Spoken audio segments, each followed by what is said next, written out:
Kilos protesta ay kung ang kapulisan ay nagsasayong anim na nasaktan sa ating or physical injuries. Nabantayan natin. Ilan sa ating mga kapulisan mula sa NCRPO National Capital Region Police Office ang sugatan sa NCRPO na kapulisan.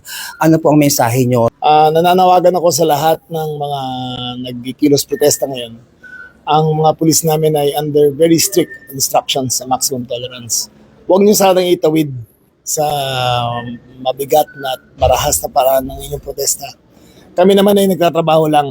I am very proud of the PNP. I'm very proud of our heroes who stood their ground. We will not surrender an inch because of our job. So, magtulungan na lang tayo kaysa magpahirapan pa.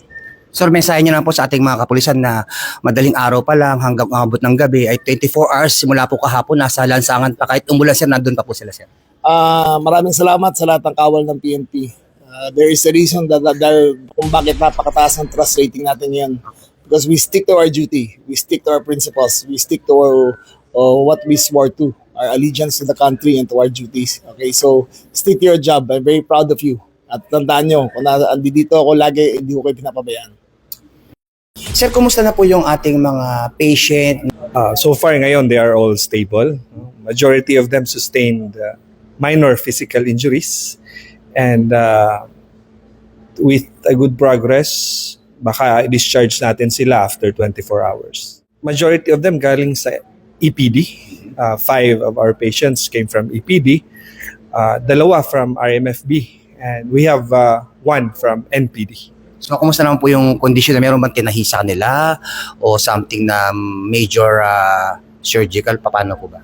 Yes, merong tinahi sa kamay and merong mga blunt chest trauma, blunt abdominal trauma, at saka traumatic brain injury na mild. Yun ang under observation as of this time. Bigyan talaga sila ng kaukulang lunas at i-provide ang kailangang documentation. Binisitan na sila ni Police Brigadier General Portia Manalad. Nandito si ma'am, kinumusta sila na ibibigay sa ating mga pasyente. Also, binisita din sila ng ating hospital chief, si Police Colonel Cleto Manongas.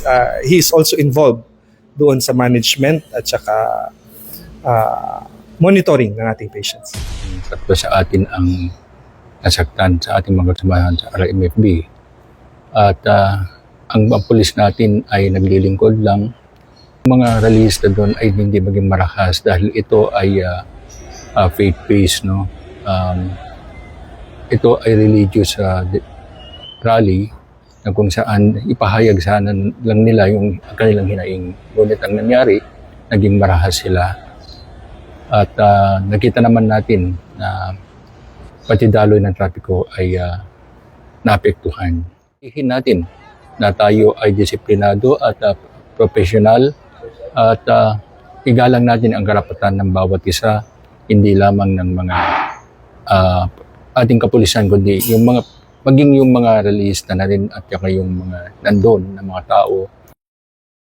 Sa Maynila, maayos at mayapa yung mga kababayan natin doon sa Liwasang Bonifacio, Freedom Park naman siya. So, ang ginagawa natin, binabantayan natin yung mga kababayan natin doon, huwag sila masingitan, kung sino man yung mga manggugulo, at yung mga nandun naman ay pabawas naman ng pabawas. May nagpauna sila ng programa, tapos uwian na ulit. May mga mangilan-ngilan tayo doon ng mga kababayan galing ng ibang probinsya, pero hindi naman magtatagal.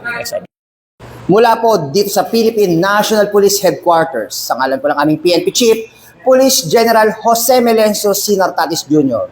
Ganoon din po ng aming NCRPO Regional Director, Police Major General Anthony Ebrin, at sa aming pong Force Commander ng RMFB NCRPO, Police Colonel Celso M. Rodriguez.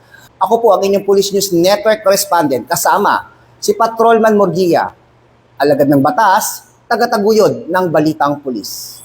Lilingkod sa bawat Pilipino at magbibigay ng tamang impormasyon para sa tahimik at maayos na Pilipinas. Police News Network, alagad ng batas, tagapagtaguyod ng balitang pulis, sandigan ng mamamayan, patnubay ng katotohanan.